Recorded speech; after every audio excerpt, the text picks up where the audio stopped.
Добрый день, дорогие подписчики и гости канала. Сегодня с вами я, один из авторов телеграм-канала «Генерал СВР», генерал-лейтенант службы внешней разведки, тот человек, которого вы знаете как Виктор Михайлович.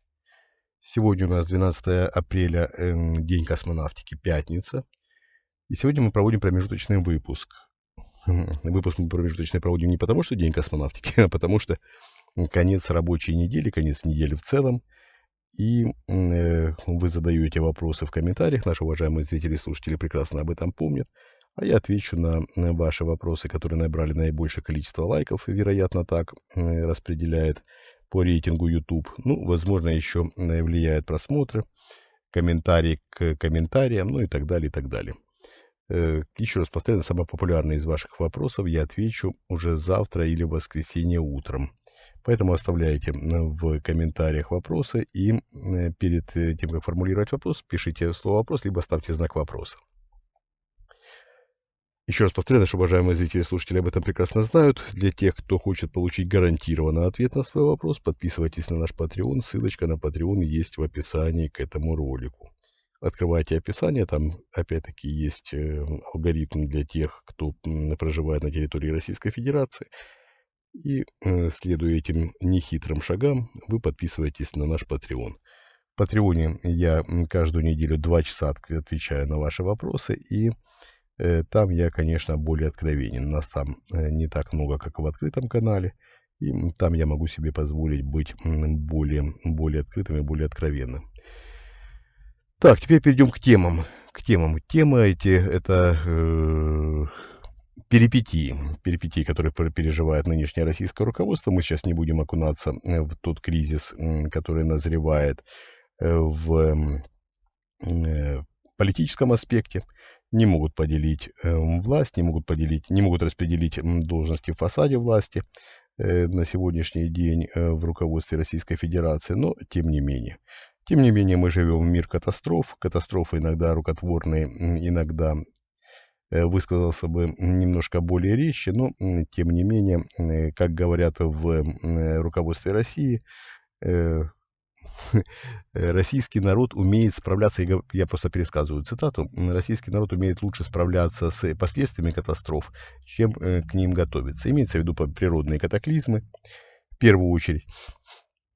Но вы же прекрасно знаете, как говорит российская власть, представители российской власти.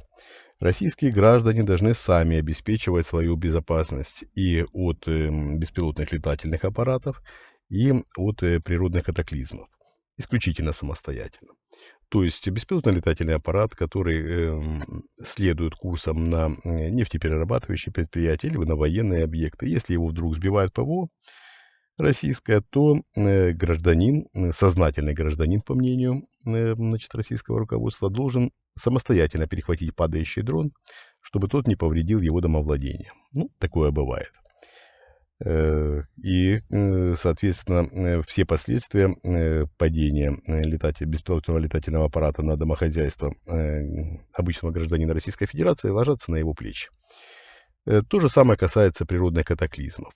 Все затопления домохозяйств, потеря собственности – это все на плечах российских граждан. Ответственность на плечах российских граждан. Я всегда говорю, что надо брать максимальное количество ответственности на себя. Российские власти с этим полностью согласны и перекладывают всю ответственность на плечи граждан. Это замечательная позиция, замечательная, конечно, в кавычках. Огромное количество людей пострадали от затоплений, реки выходят из берегов, весна. Традиционно никто к определенному моменту оказывается не готов к подобным вещам, и поэтому потопление становится само собой разумеющимся явлением. Ну, потеря домохозяйства обычного человека для российской власти в сущности это ничто, просто ничто. Частную собственность у нас не ценят и не ценили никогда толком, да и плевать в принципе. Ценят ту собственность, которую украли, которую похитили из бюджета, которой пользуются чиновники. Эта собственность в почете, эта собственность должна быть сохранена. что гражданин Российской Федерации заработал своими кровью, потом, своими руками, своими умениями, знаниями. Это все ерунда, по мнению власти. Ну, я вдаюсь в подробности, но вы об этом и так все прекрасно знаете. Никаких компенсаций российские граждане не получат, ну, за исключением чисто символических. Чисто символические компенсации — это 1/100, в лучшем случае 1/80 от ущерба. Ну, это значит кошкины слезы, как говорят, правда ведь? Ну, тем не менее, такова ситуация. Приходится справляться со всем самим. Многие наши уважаемые соотечественники скажут: а как было иначе? Да, наверное, иначе никогда особо и не было. Но власть на то и власть. Она должна следить за тем, чтобы гражданам было жить в стране спокойно и комфортно. Это вызывает, конечно, улыбку граждан России. Тем не менее, именно так и должно быть. Когда к власти придем мы, те силы, которые мы поддерживаем, вернее, ситуация изменится коренным образом. Так, теперь перейдем к другим темам. Другие темы — это международная политика. Иран при содействии российского руководства готовит удар возмездия по Израилю, по объектам инфраструктуры, по военным объектам. Я вам скажу, что гораздо более агрессивная риторика в переговорах между российским и иранским руководством как раз с российской стороны. Российское руководство настаивает на массированном ударе, настаивает на серьезной эскалации обстановки в регионе. И в этом смысле руководство Ирана выступает в роли, ну, такого,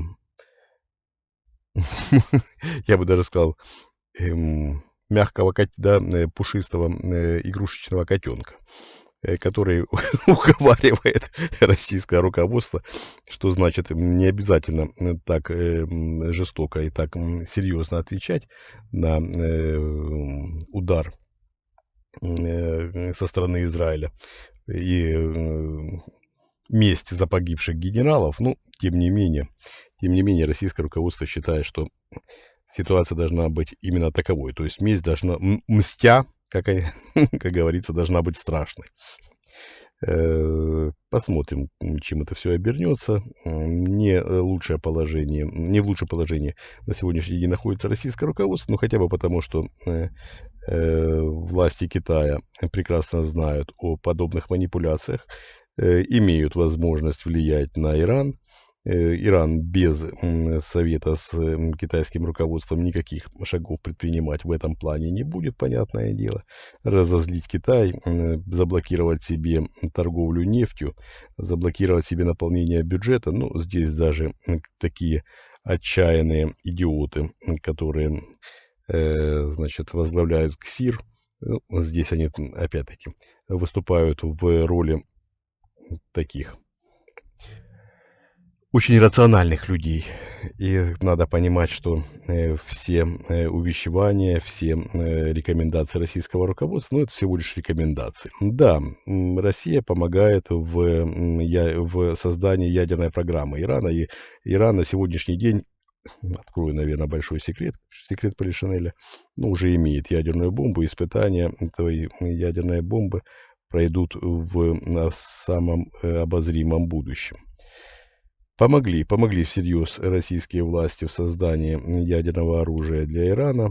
Да, это будут не тысячи и не сотни боеголовок, но тем не менее, при нынешних возможностях Ирана это все-таки немало. Иран будет представлять угрозу не только для Израиля, но и для, скажем так, не столь отдаленных соседей, с которыми руководство этой страны находится в конфронтации. Ситуация, чем дальше, тем больше становится абсурдной. Ну, в таком мире живем, уважаемые зрители и слушатели. В мире абсурда, в мире сюрреализма. Совсем недавно, по-моему, 100 лет основания сюрреализма мы с вами отметили. Ну, как отметили, имеется в виду, отметили в календаре. И я уверен, что многие отметили и в буквальном смысле.